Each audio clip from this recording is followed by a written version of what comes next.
बिहार विधानसभा चुनाव को लेकर के आप कई तरह की सूचनाएं प्राप्त कर रहे होंगे, कई तरह की बातें हो रही होंगी, कई तरह की चर्चाएं आप तक पहुंच रही होंगी।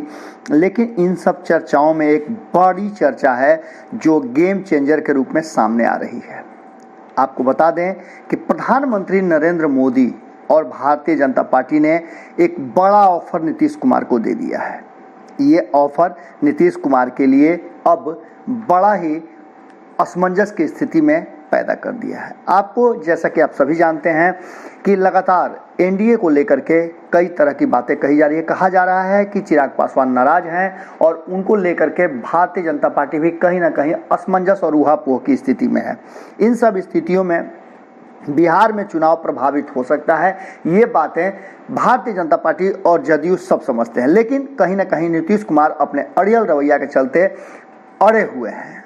भारतीय जनता पार्टी नहीं चाहती है कि आने वाला चुनाव एक बार फिर से 2015 की तरह हाथ से निकल जाए और बाद में फिर उसे जोड़ तोड़ के करके सत्ता में वापस आना पड़े।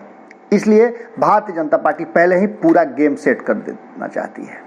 इसी को लेकर के कहीं ना कहीं भारतीय जनता पार्टी ने नीतीश कुमार को एक बड़ा ऑफर दे दिया है।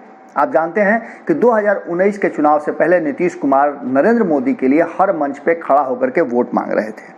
वही नीतीश कुमार जब मंत्रालय का गठन होने लगा, मोदी मंत्रिमंडल पार्ट 2 के समय में खुद को अलग कर लिए थे और उन्होंने मंत्रिमंडल में शामिल होने से इनकार कर दिया था। ये बड़ी एक घटना हुई थी और इसकी चर्चाएं भी खूब हुई थी। इसका बदला भी उन्होंने लिया था और कहीं ना कहीं उनकी नाराजगी साफ झलक रही थी जब वो पटना लौटे तो अपने मंत्रिमंडल का विस्तार किया, जिसमें उन्होंने सबको दरकिनार कर दिया, सभी साथी दलों को बाहर का रास्ता दिखा दिया और अपने ही खेमे से लोगों को मंत्री बनाया।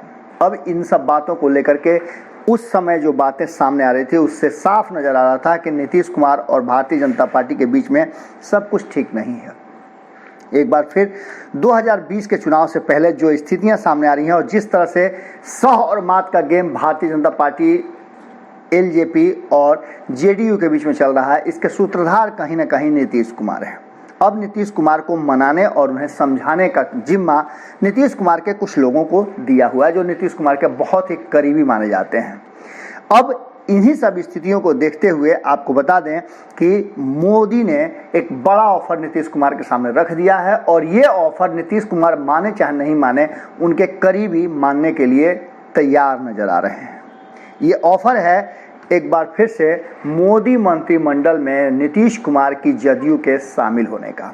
आपको बता दें कि 2019 में जब मोदी पार्ट 2 का गठन हो रहा था तो नीतीश कुमार को एक मंत्रालय ऑफर किया गया था और एक राज्य मंत्री भी देने की बात सामने आ रही थी, पर नीतीश कुमार को 3 मंत्रालय चाहिए था, जिसमें से वो नहीं चाहते थे कि उनके दोनों ही जो कद्दावर नेता हैं उनमें किसी तरह का कोई कंट्राडिक्शन हो जिससे कि पार्टी के स्तर पर वो असमंजस की स्थिति में रहें और किसे क्या दें ये फैसला करने में सक्षम नहीं रहे।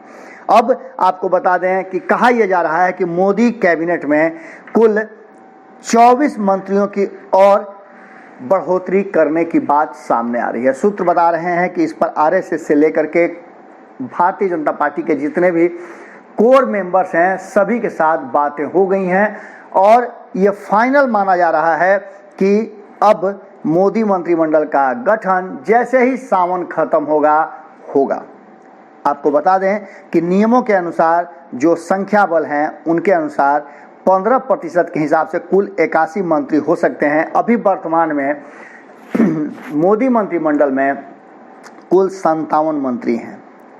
कहा यह जा रहा है कि पिछली मोदी मंत्रिमंडल में 70 मंत्री हुआ करते थे और इन्हीं सब बातों को लेकर के 24 मंत्रियों को शपथ दिलाई जाएगी, जिसमें से 3 मंत्रालय नीतीश कुमार को उनके मांगी मुराद के अनुसार से दिया जा रहा है और इसके बदले में नीतीश कुमार को भारतीय जनता पार्टी के लिए सीटों का समझौता करते समय सॉफ्ट कॉर्नर रखना पड़ेगा।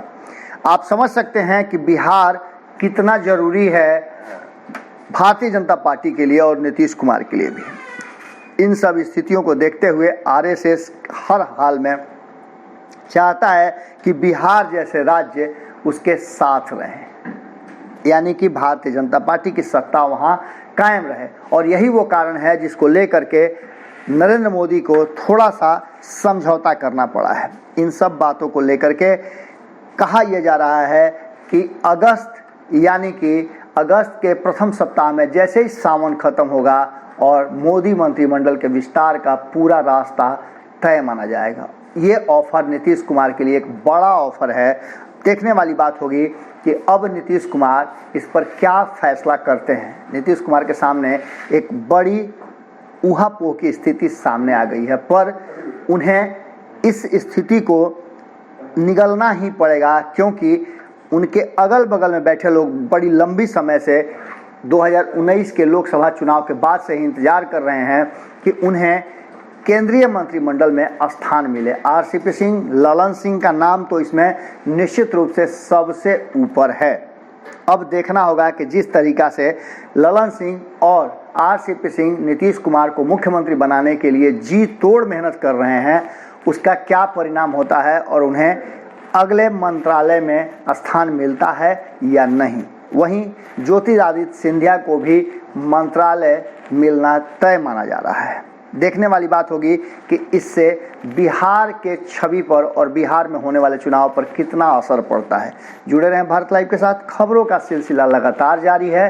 नमस्कार। बढ़ाएं अपना कदम सक्सेस की ओर शिखर करियर इंस्टीट्यूट के साथ। शिखर करियर इंस्टीट्यूट पूर्वी भारत में एकमात्र कोचिंग संस्थान जो एक्सक्लूसिवली है मेडिकल एंट्रेंस एग्जाम के लिए।